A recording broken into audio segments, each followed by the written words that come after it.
Assalamualaikum warahmatullahi wabarakatuh. Saya Kaila Zulfania dari kelas 11 IPS 1 nomor absen 20.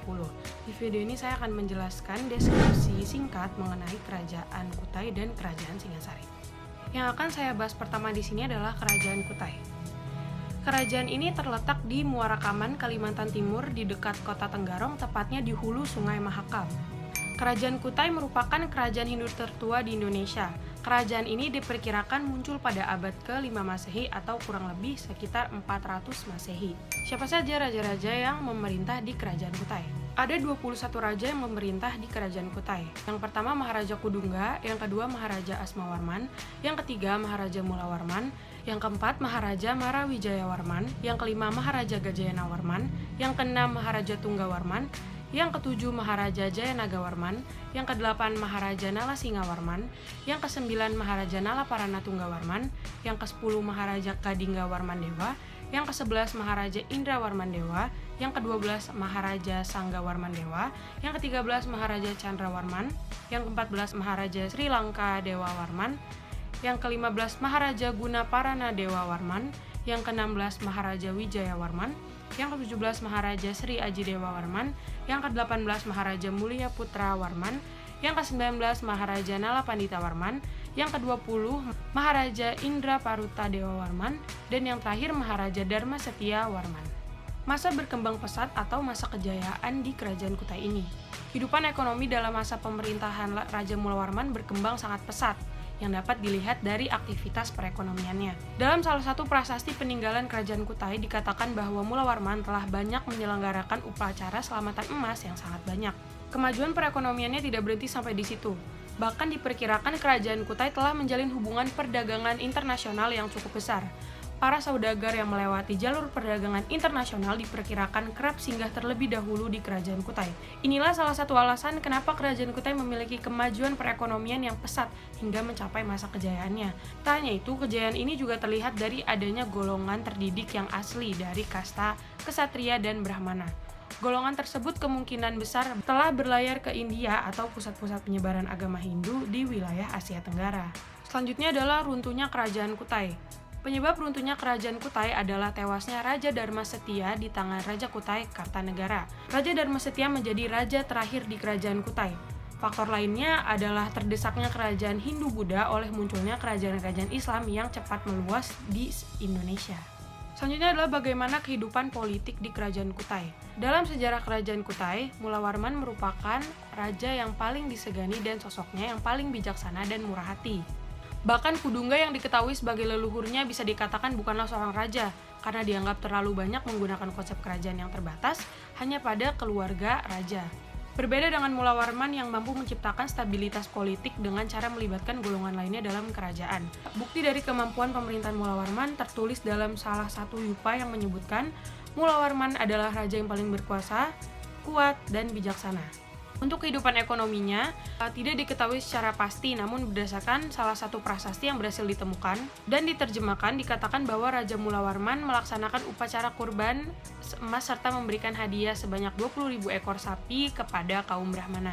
Untuk kehidupan sosialnya di Kerajaan Kutai berjalan dengan tertata, tertib, dan teratur. Selain itu juga rakyat di kerajaan mempunyai kemampuan beradaptasi dengan budaya luar, yakni dengan India, serta kehidupan sosialnya mengikuti perubahan zaman namun tetap mempertahankan nilai-nilai budaya masyarakat. Yang terakhir adalah kehidupan budaya di Kerajaan Kutai. Budaya pada Kerajaan Kutai telah cukup maju yang dibuktikan dengan adanya upacara Fratyastoma atau pemberkatan bagi pemeluk agama Hindu.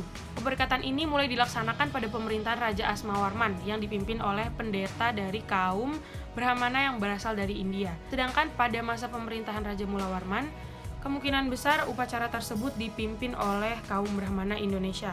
Upacara yang dipimpin kaum Brahmana Indonesia menunjukkan bahwa kemampuan intelektual kaum Brahmana di Indonesia telah tinggi karena kaum Brahmana biasanya sudah menguasai bahasa Sanskerta yang biasa digunakan pada bidang keagamaan.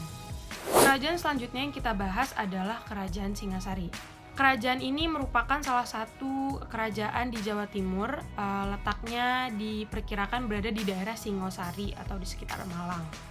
Kerajaan ini berdiri pada tahun 1222 hingga 1293, salah satu kerajaan besar yang didirikan oleh Ken Arok. Siapa saja raja-raja yang memerintah di kerajaan ini? Yang pertama adalah Ken Arok pada tahun 1222 hingga 1247, dilanjutkan oleh Anusapati pada tahun 1247 hingga 1248. Yang ketiga Toh Jaya pada tahun 1248, yang keempat adalah Wisnuwardana pada tahun 1248 hingga 1268. Yang terakhir adalah Kertanegara pada tahun 1268 hingga 1292. Masa berkembang pesat atau masa kejayaan dari Kerajaan Singosari ini mencapai puncak kejayaan ketika dipimpin oleh Raja Kertanegara pada tahun 1268 hingga 1292. Yang selanjutnya runtuhnya Kerajaan Singosari. Kerajaan Singasari runtuh akibat serangan dari Jayakatwang, keturunan dari Raja Kertajaya yang menguasai Gelang-Gelang. Pada tahun 1292, ketika Kertanegara sibuk memperluas pengaruhnya ke seluruh Dwipara untuk menyaingi pengaruh dinasti Yuan. Yang selanjutnya adalah kehidupan politik di Kerajaan Singasari. Untuk menciptakan pemerintahan yang kuat dan teratur, Kertanegara membentuk badan-badan pelaksana untuk membantu raja, seperti penasihat kerajaan dan juga pejabat tinggi kerajaan. Dan juga untuk menciptakan stabilitas politik, Kertanegara melakukan penataan di lingkungan para pejabat. Kertanegara berusaha memperluas Kerajaan Singasari dengan gagasan Cakrawala Mandala pada tahun 1275. Kertanegara mengirim pasukan ke Sumatera dengan ekspedisi Pamalau. Ia ingin menghadang pasukan Mongol yang berencana menggelar ekspansi. Akan tetapi sebelum sampai ke Jawa, pasukan Mongol sudah dihadang oleh Jayakatwang dari Kerajaan Kediri. Dalam serangan ini pula, Kertanegara tewas beserta petinggi dan pejabat lainnya. Kehidupan perekonomian di Kerajaan Singosari tidak begitu jelas diketahui, akan tetapi mengingat kerajaan tersebut yang berlokasi di tepi Sungai Brantas, kemungkinan masalah ekonomi tidak jauh berbeda dari kerajaan-kerajaan terdahulunya, yaitu secara langsung maupun tidak langsung rakyat ikut ambil bagian dalam dunia pelayaran. Yang selanjutnya adalah kehidupan sosial di Kerajaan Singasari. Ketika Ken Arok menjadi Aku di Tumapel berusaha meningkatkan kehidupan masyarakatnya, banyak daerah-daerah yang bergabung dengan Tumapel. Namun pada masa pemerintahan Anusapati, kehidupan sosial masyarakat kurang mendapatkan perhatian karena ia larut dalam kegemarannya yaitu menyambung ayam. Pada masa Wisnuwardana, kehidupan sosial masyarakatnya mulai diatur rapi, dan pada masa Kertanegara, ia meningkatkan taraf kehidupan masyarakatnya. Yang terakhir adalah kehidupan budaya di Kerajaan Singasari. Kehidupan kebudayaan masyarakat Singasari dapat diketahui dari peninggalan candi-candi dan patung-patung yang berhasil dibangunnya. Candi hasil peninggalan di Singasari diantaranya adalah Candi Kidal, Candi Jago, dan Candi Singasari.